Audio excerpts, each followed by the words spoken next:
What's up guys, welcome back. Hope you all are doing great by the way. So we got a bike service yesterday and we got some problems with it.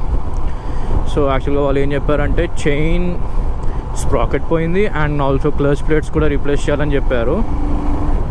So యాక్చువల్గా నేను ఇంకా go bike వెళ్దాం అనుకున్నాను కానీ నిన్న నేను royal Enfield service సెంటర్లో ఇచ్చేసాను, కొంచెం తొందరగా అవుతుంది అంటే. ఇంకా ఆ పార్ట్స్ ఇంకా వాళ్ళ దగ్గర నేను ఏపీ దలుచుకోలేదు. సో ఒకసారి డైనమిక్ రైడర్స్ కాల్ చేసి పార్ట్ అవైలబిలిటీ కనుక్కున్నాను. And clutch plates I'm not sure because నాకు పెద్దగా అంటే లైక్ పర్ఫార్మెన్స్లో అంత పెద్ద డిఫరెన్స్ ఏం తెలియట్లేదు. బట్ ఒకసారి చెక్ చేపిస్తాను. క్లచ్ ప్లేట్స్ కూడా ష్యూర్గా రీప్లేస్ చేయాలి అంటే మాత్రం నేను చేయించేస్తాను because I'm not gonna take the risk. So chain sprocket అయితే ఖచ్చితంగా చేంజ్ చేయాలి. And normal Royal Enfield chain sprocket కాకుండా నేను వేరే చైన్ స్పాకెట్ వేపిస్తున్నాను. ఏమి వేపిస్తున్నానని చెప్తాను ఫర్దర్గా.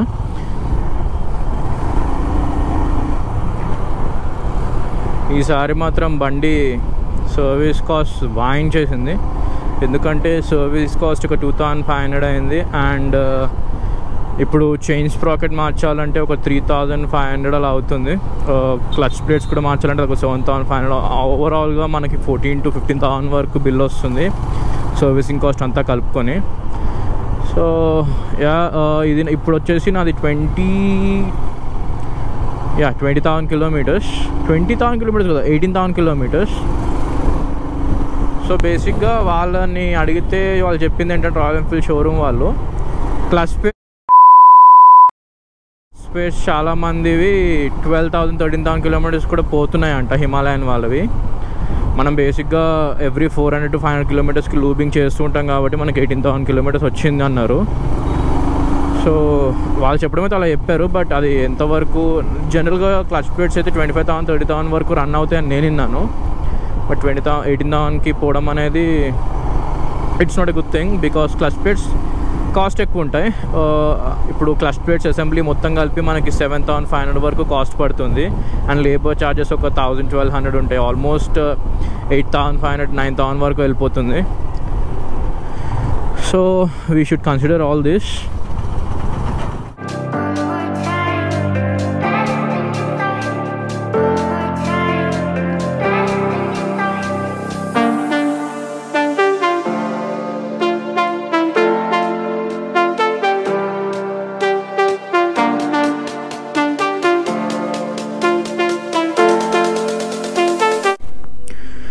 సో బైక్ అయితే టెస్ట్ డ్రైవ్ చేశారు. టెస్ట్ డ్రైవ్ చేసి వీళ్ళు ఏం చెప్తున్నారంటే చైన్ స్ప్రాకెట్ అయితే ష్యూర్గా చేంజ్ చేసుకోవాలి, no doubt in that. So chain sprocket normal chain sprocket కాకుండా నేను Rolon brass chain kit వేపిస్తున్నాను. బ్రాష్ చైన్ స్ప్రాకెట్ ఏంటంటే మనకి రస్ట్ పట్టదు. మనము జనరల్గా లూబ్రికేషన్ చేస్తూ ఉంటాం, బట్ కొన్నిసార్లు వర్షంలో ఏమవుతుందంటే మన నార్మల్ చైన్ స్ప్రాకెట్ రస్ట్ పట్టేస్తూ ఉంటుంది. సో అలా కాకుండా ఇది రస్ట్ పట్టదు అనమాట. అండ్ ఇంకొకటి క్లచ్ ప్లేట్స్ అయితే ప్రస్తుతానికి ఏమొద్దు, ఒక 5,000 kilometers రన్ అవుతుంది, తర్వాత చేంజ్ చేసుకోవచ్చు అన్నారు. సో దాన్ని నెక్స్ట్ సర్వీస్లో చేంజ్ చేపిద్దాం అనుకుంటున్నాను. ప్రజెంట్ అయితే చైన్ స్ప్రాకెట్ మొత్తం change చేపిస్తున్నాను.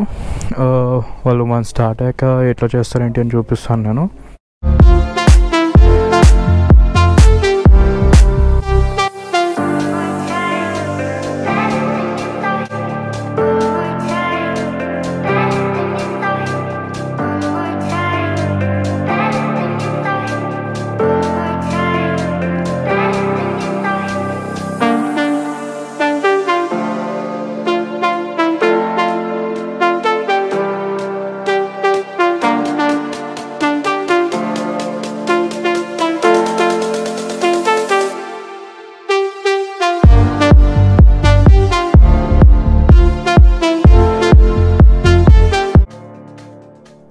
So these are the old sprockets, the rear sprocket and the front sprocket with the chain.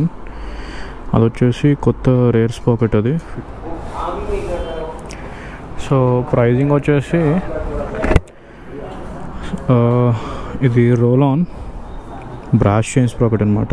ఇక్కడ చూడొచ్చు మీరు. ప్రైజింగ్ వచ్చేసి 3,355. అండ్ ఫిట్టింగ్ ఛార్జెస్ ఒక 1200. మీకు ఓవరాల్ ఛార్జెస్ వచ్చేసి 4500 దాకా అయింది. సో ఇది ఆల్మోస్ట్ ఇది ఇంకొక 20,000 కిలోమీటర్స్ 25,000 కిలోమీటర్స్ వరకు రావాలి నా లెక్క ప్రకారం. సో చైన్ అయితే టోటల్గా ఫిక్స్ అయిపోయింది. ఇది మన ఫైనల్ అవుట్పుట్ అనమాట. ఇది roll on chain, sprocket and chain with chain kit. So yeah ఇప్పుడు చైన్ స్ప్రే చేసేసి ఇంకా నేను స్టార్ట్ అయిపోతాను ఇక్కడ నుంచి పేమెంట్ చేసేసి.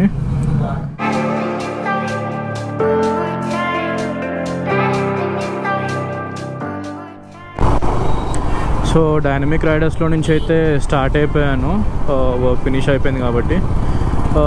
Yeah I can feel change పవర్లో కానీ కొంచెం మన గేర్ మూమెంట్లో కానీ నాకు చేంజ్ తెలుస్తుంది.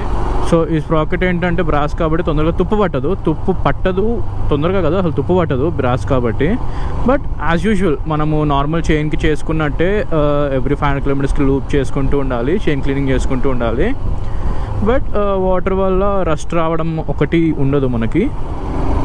So yeah, that's it for the video guys. If you like this video, please consider subscribing.